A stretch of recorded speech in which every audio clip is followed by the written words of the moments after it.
Bonjour, le sujet porte sur la marque, ce qu'on appelle le branding numérique, le branding aussi bien du print que du numérique, puisque les deux stratégies ont connu des déclinaisons différentes. D'abord, qu'est-ce que c'est que le branding? Le branding, c'est un terme assez récent de communication. Les experts ne sont pas d'accord sur une définition. Nous garderons celle de Cafferer concernant la presse, à savoir concernant plutôt les médias. C'est une marque et l'ensemble des liens mentaux individuels qui l'entourent, et cela dénote une connexion émotionnelle forte, c'est-à-dire qu'effectivement, l'audience s'identifie à la Croix, qui est catholique, ou à l'Humanité, qui est communiste, ou au New York Times, pour la représentation qu'ils ont d'eux-mêmes. La principale question qui reste toujours latente, c'est mesurer l'impact et l'efficacité de la communication. Les professionnels estiment qu'ils ont leur mesure et pensent que c'est une bonne mesure, mais souvent les managers et CEO, qui sont les patrons, hein, sont sceptiques. Et effectivement, cela pose un certain nombre de problèmes de ce côté-là. Pourtant, c'est un commerce, c'est un secteur qui marche très bien.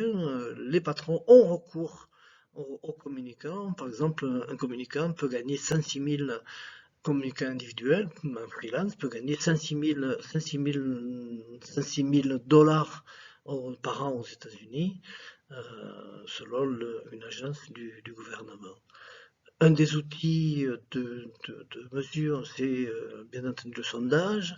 Pierre News, la Bible des communicants, a fait un sondage dont les résultats seront connus en décembre, que nous détaillerons dans le chapitre consacré, le chapitre du livre consacré aux médias branding et qui sera publié par l'université de Saragosse. Un autre, c'est celui de CB News français en 2021 qui a donné des résultats assez étonnants, comme vous pouvez le constater.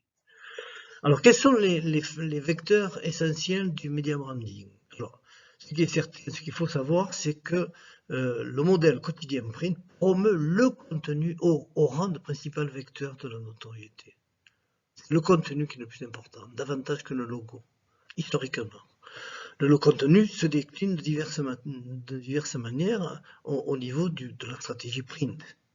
C'est l'investigation et le breaking news, c'est-à-dire le scoop. On sait que ça a été la spécialité de la Penny Press de Pulitzer, la Yellow Press de Hearst, de Watergate du Washington Post, mais aussi la presse de Girardien et le Canard enchaîné en France. Le scoop peut être repris par d'autres médias, ce qui assure l'image du lanceur d'alerte. Autre facteur d'identité, la ligne politique, comme l'humanité, confessionnelle, comme la croix, thématique, c'est-à-dire le sport comme l'équipe, économique comme le Wall Street Journal. Enfin, le dernier vecteur d'identité essentiel, c'est la proximité. C'est le ressort du localisme, comme écrivait Noam et Lee Noam en 2003, aux États-Unis. Aux États-Unis, où les jours locaux ont précédé les nationaux. En France, la presse régionale a connu un boom après la guerre. Ouest France a même atteint la barre des 900 000 exemplaires vendus. Mais la confiance à une marque, c'est fragile. Le New York Times a bâti sa réputation de quality press sur les décennies et a failli être ébranlé, voire même détruit serait excessif, mais sa notoriété en a pris un coup avec l'affaire Jason Blair. Jason Blair, c'était un jeune journaliste qui a bidonné, c'est le terme de la corporation, certains articles sans bouger de chez lui. Et le journal a révélé la supercherie et on s'est aperçu que à cette époque-là, que un des principes, un des piliers de la qualité du journalisme américain, c'est-à-dire le fact-checking, avait été limité. Le fact-checking, qui a été mis en place dès le XXe siècle, était constituée d'une équipe au début de femmes lettrées. Le reporter remettait son article avec les contacts et puis ces dames-là vérifiaient l'orthographe, bien entendu, la syntaxe, mais également vérifier, téléphoner pour savoir si les détails étaient vrais. Même les détails, les faits étaient dits, les déclarations étaient les bonnes, c'était extrêmement précis. Mais dans les années 2000, pour des raisons financières, le New York Times avait réduit son équipe de fact-checking, bien entendu. C'était la porte ouverte à toutes les tricheries par des journalistes peu scrupuleux. J'ai de nom et de logo, est-ce que c'est une grave erreur de print de branding? Oui. On a eu un cas très particulier, c'est celui de la Provence et du Méridional qui ont fusionné en 1997 à un seul journal, la Provence. Les deux journaux étaient tout à fait opposés politiquement. Le Méridional était de droite, voire même à un certain moment presque d'extrême droite, et le Provençal était socialiste. Les deux journaux appartenaient au même patron, Gaston Defferre, qui était un socialiste, et qui avait d'abord saisi le Provençal en 1945, saisi militairement le Provençal, qui était le petit à cette époque-là, qui avait un autre nom, et qui ensuite a racheté le Méridional. Les deux étaient dans les mêmes locaux et Gaston Defferre a accepté d'être critiqué dans le Méridional. À la mort de Defferre, en 1967, les deux journaux étaient vendus au groupe Lagardère, qui a préparé la fusion réalisée en 1987.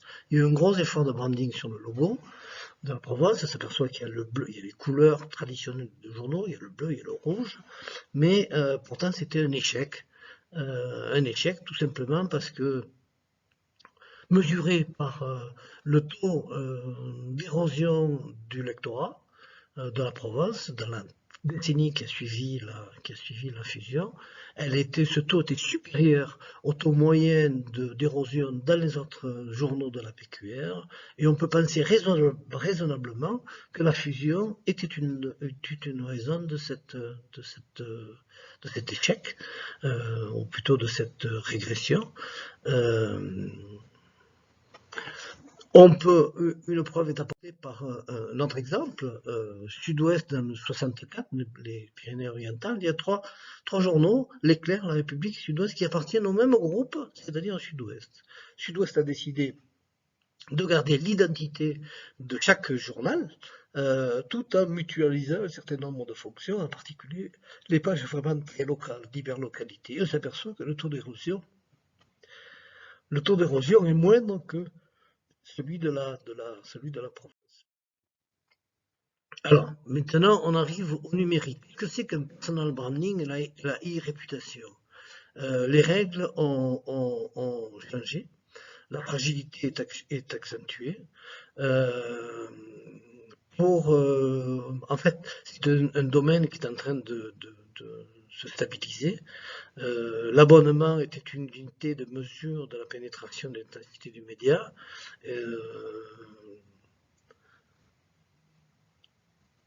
La notion d'engagement est quelque chose d'important dans le numérique. Il a toujours été important. C'était le courrier des lecteurs. Le courrier des lecteurs à l'époque du print. Maintenant, c'est les réseaux sociaux. C'est les réseaux sociaux.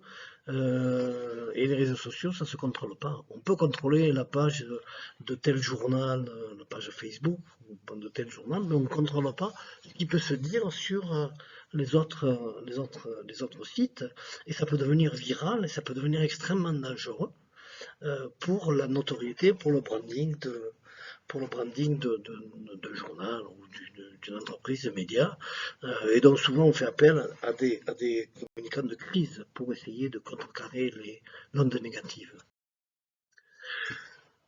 Toujours au niveau de la transition entre le numérique et entre le print et le numérique, on peut citer l'exemple de Schibsted, qui est un groupe norvégien, et qui date 1839, qui a fondé sa réputation sur les journaux, la publication de journaux, qui a été même coté en bourse en 92, simplement pour les journaux, qui a su comprendre dès l'an 2000 que l'évolution de ce secteur-là. Ils ont commencé à créer une société fine, non, qui était spécialisée dans les petites annonces. Et puis, petit à petit, ils ont fait un accord avec Ouest France qui avait créé Le Bon Coin. Le Bon Coin est devenu propriété exclusive de Schibsted, et qui a ensuite développé son réseau au niveau international, puisqu'il contrôlait des sites dans 11 pays. Et enfin, en 2018, Schibsted a décidé un spin-off, c'est-à-dire une réorganisation, a créé une nouvelle société, donc qui contrôle bien entendu la majorité, puisque c'est une société à action qui est cotée en bourse, et qui s'appelle Adevinta, et qui a racheté eBay, et qui est devenu le numéro 1 mondial. Donc Schibsted est vraiment un archétype schumpeterien.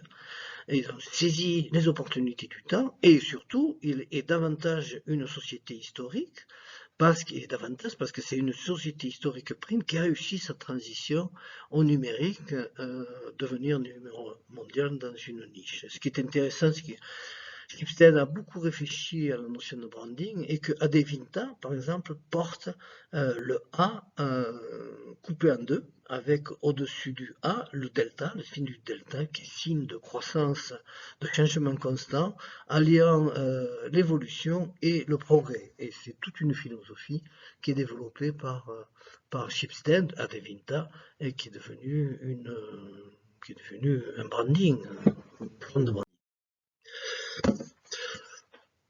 Autre type de branding, c'est Mediapart. Mediapart, c'est un site indépendant. Son branding fonctionne sur deux vecteurs principaux. Un, son indépendance, et deux, c'est les scoops. L'indépendance, le patron Plenel a souvent insisté sur cet aspect, faisant référence à des déclarations de 1945 du Conseil de résistance sur la presse libre. Qu'est-ce que c'est qu'une presse libre? Il s'inscrit donc dans la tradition des sites pure player américains qui ont justifié leur création par la critique, même si elle n'est pas toujours explicite, d'une presse mainstream tenue par l'argent, et qui est aussi, le Canard enchaîné, est aussi un ancêtre de Mediapart. Mediapart a donc quasiment 15 ans, donc a été créé en 2008, a pratiquement 15 ans d'existence. Ils ont eu beaucoup de scoops, en particulier Jérôme Cahuzac, un ministre en exercice sous la présidence Hollande, qui est tombé parce qu'il avait un compte caché en Suisse et qu'il a refusé pendant un temps cette accusation qu'il estimait complotiste et politique, et puis en fait qui a finalement avoué, tel qu'on le voit dans la capture d'écran publiée.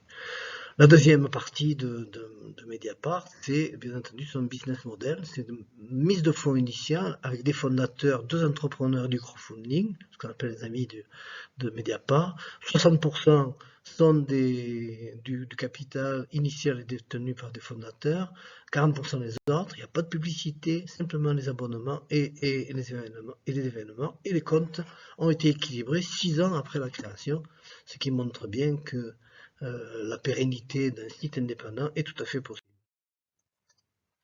Autre exemple, c'est le Texas Tribune aux États-Unis, qui a un peu le même, donc son vecteur à lui, c'est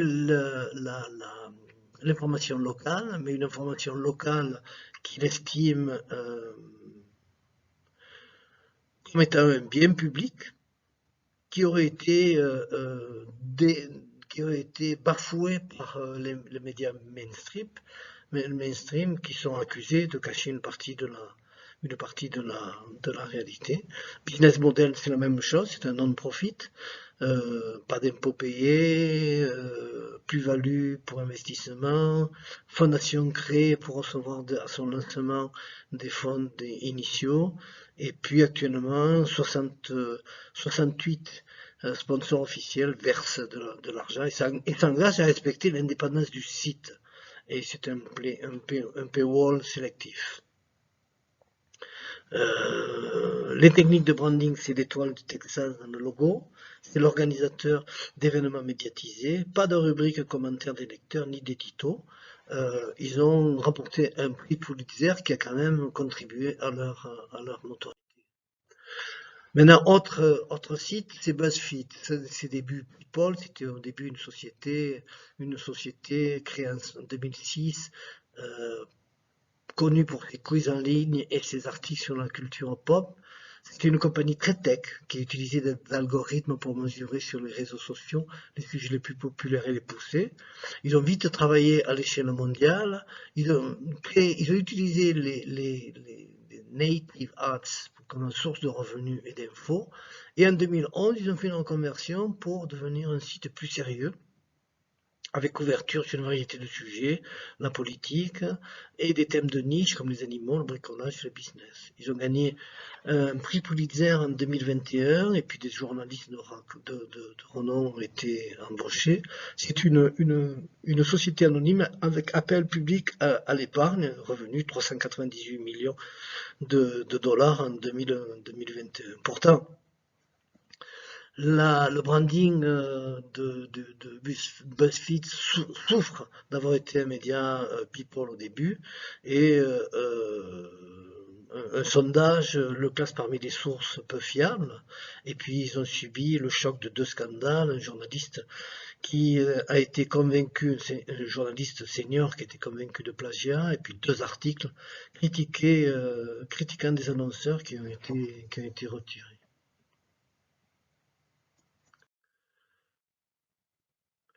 Alors, finalement, en conclusion, la conclusion, c'est que on s'aperçoit que le branding est une technique marketing qui fait débat. Tant par le biais de la com et du branding en particulier, générer de nouvelles habitudes de consommation chez les lecteurs, c'est un peu la thèse schumpeterienne de l'innovation. Ou au contraire, le branding n'a-t-il de sens que dans ces diverses approches graphiques, que s'il correspond dans son contenu à une demande précise et réelle. On s'aperçoit qu'une des grandes inconnues, c'est bien entendu la mesure de l'efficacité de la stratégie branding. On s'aperçoit aussi que selon dans nos cas, études de cas, Texas Tribune et Mediapart ont réussi leur branding. En revanche, BuzzFeed est beaucoup plus douteux que finalement Schibsted est l'exemple de la compagnie historique ayant réussi son transition.